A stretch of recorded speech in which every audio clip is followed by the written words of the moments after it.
بسم اللہ الرحمن الرحیم۔ آج ہم جس ڈیزیز کے بارے میں اسٹڈی کریں گے وہ ہے ایمنیزز، یعنی کہ ایبسنٹ مائنڈڈ۔ ایبسنٹ مائنڈڈ کیا ہوتا ہے کہ جب آپ اپنی میموری لاس کرنا شروع کرتے ہیں اور بہت سارے مسائل پیدا ہونا شروع ہوتے ہیں جب آپ چیزوں کو بھولنے کی بیماری میں مبتلا ہوتے ہیں۔ اس کو ہم اسٹڈی کر لیتے ہیں۔ بیسیکلی یہ ہے کیا، it refers loss of memories. یہ بیماری بتاتی ہے کہ جب آپ کو اپنی پرانی باتیں بھولنا شروع ہو جاتی ہیں۔ Forgetting facts, information and experience, آپ بھولنا شروع کرتے ہیں حقیقتوں کو، ان معلومات کو جو آپ کو دی گئی ہوتی ہیں، اینڈ ایکسپیرینسز، اور وہ تجربات جو آپ نے ماضی میں کیے ہوتے ہیں، قریب میں یا دور میں، آپ بھولنا شروع کر دیتے ہیں۔ Loss of identity is not the part of eminences which shows in the sum of the movies and dramas۔ کچھ موویز اور ڈراماز میں دکھایا جاتا ہے کہ مریض اپنا نام تک اور اپنی شناخت بھول جاتا ہے جبکہ وہ اس بیماری کا حصہ نہیں ہے۔ اس میں اس کو اپنا نام اور سب اپنی آئیڈینٹی یاد رہتی ہے، لیکن وہ ماضی کے واقعات، حقیقتیں اور تجربات بھولنا شروع کرتا ہے۔ They feel trouble in learning new information and remembering the old information, but they keep knowing their names۔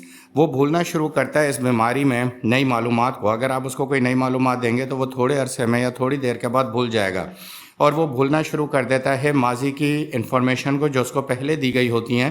یہ اس قسم کی بھی بیماری ہے کہ اکثر مریض جو بڑی عمر کے ہوتے ہیں، یہ کہا جاتا ہے کہ کل آپ نے یہ کام کرنا ہے یا یہاں جانا ہے، تو وہ بھول جاتے ہیں۔ It is a disease of damaging the brain, such part which controls the vital memory processing۔ یہ ایک ایسی بیماری کا نام ہے جو ذہن کے اس حصے کو متاثر کرتی ہے جس کے ذریعے کوئی بھی شخص اپنی یادداشت کو بہتر بناتا ہے اور چیزوں کو یاد رکھتا ہے۔ اب ہم اس کی میجر سمٹمز پڑھ لیتے ہیں کہ آخر کون سی ایسی میجر سمٹمز ہے جس سے بیماری پیدا ہوتی ہے یا ہم جس سے اس بیماری کو پہچان سکتے ہیں۔ اس میں ہے لرننگ نیو تھنگس، نئی چیزوں کو یاد کرنے میں مشکل ہونا۔ یہاں پہ ذہن میں رکھیے گا یہ چھوٹے بچوں کے اندر بھی ہو جاتا ہے۔ بہت سارے بچے اپنے والدین سے شکایت کرتے ہیں کہ 2 گھنٹے ایک چیز کو یاد کرنے کے بعد بھی وہ اس کو ذہن میں محفوظ نہیں کر سکتے۔ تو اس ویڈیو میں جو دوائیاں بتائی جائیں گی وہ ان چھوٹے بچوں کو یا لرنرز کو یا اسٹوڈنٹس کو اگر استعمال کرائی جائیں تو انہیں یقیناً فائدہ ہوگا۔ ریممبرنگ پاسٹ ایونٹس، ماضی کے واقعات یا ماضی کے تہوار یاد نہیں رہتے۔ کنفیوژن، بہت زیادہ کنفیوز رہنا شروع کر دیتے کہ آخر کیا کرنا تھا، کیا بولا تھا، کہ اس نے مجھ سے کیا کہا تھا۔ ٹینشن بڑھتی ہے ان کے اندر، آپ کو نظر آئے گا کہ وہ آپ سے جو بھی بات کر رہے ہیں بڑے ٹینشن کے اندر بات کر رہے ہیں۔ فارگیٹنگ پاتھس، وہ راستے بھولنا شروع کر دیتے ہیں کہ کس راستے سے گئے تو اور کہاں سے ہم نے واپس آنا ہے۔ فارگیٹنگ پلیسز ٹو، اور انہیں وہ جگہیں بھی بھولنا شروع ہو جاتے ہیں جن جگہوں کو وہ دیکھ چکے ہوتے ہیں پہلے کئی بار۔ فارگیٹنگ ایونٹس، ماضی کے واقعات بھولنا شروع کرتے ہیں۔ فارگیٹنگ میڈیسنس، اور اکثر یہ ہوتا ہے کہ گھر کے چھوٹے موٹے کاموں کے ساتھ ساتھ جو ادویات وہ لے رہے ہوتے ہیں ان کو لینا بھی بھول جاتے ہیں۔ انہیں یہ یاد نہیں رہتا کہ آج میں نے دوائی لے لی ہے یا نہیں لی ہے۔ وہ ایک دفعہ دوائی لینے کے بعد بھی اس کو سوچتے رہتے ہیں۔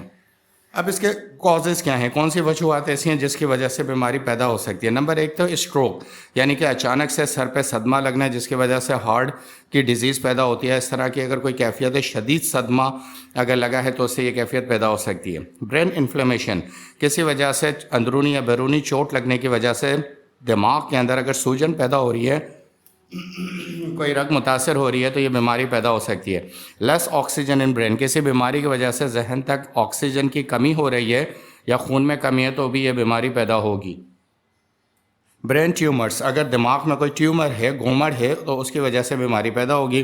سیزرز، سلیپ لیسنس، یعنی کہ نیند کا کم ہو جانا کی وجہ سے بھی یہ بیماری پیدا ہوگی۔ سرٹن میڈیکیشن، کچھ خاص قسم کی بیماری کے اندر کوئی تیز دوائیوں کے استعمال سے بھی یہ بیماری پیدا ہوتی ہے۔ اب میں آپ کو 3 بہترین ہومیوپیتھک میڈیسن بتا رہا ہوں جس کے استعمال سے انشاءاللہ یہ بیماری ختم ہو جائے گی۔ وہ پہلی نمبر پر ہے نمبر 1 ایپس، اس کو آپ نے 200 پاور پوٹینسی میں استعمال کرنا ہے۔ نمبر 2 ہے کاسٹیکم، اس کو بھی آپ نے 200 پاور پوٹینسی میں یاد کرنا ہے۔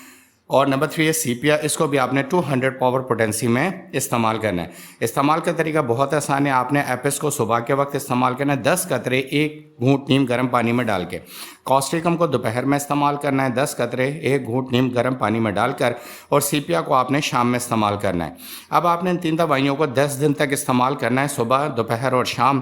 اس کے بعد 5 دن کا وقفہ دینا ہے، اس کے بعد دوبارہ 10 دن تک کے لیے استعمال کرنا ہے، اور پھر دوبارہ 10 دن کا وقفہ دینا ہے۔ اس طریقے سے آپ ان کو 2 مہینے تک استعمال کریں۔ انشاءاللہ چھوٹے بچے ہوں، بڑے بچے ہوں، آفس ورکرز ہوں، گھر کی خواتین ہوں یا بڑی عمر کے افراد ہوں، انہیں اب یہ ایبسنٹ مائنڈڈ کی بیماری انشاءاللہ نہیں رہے گی، وہ چیزوں کو یاد رکھنا شروع کر دیں گے۔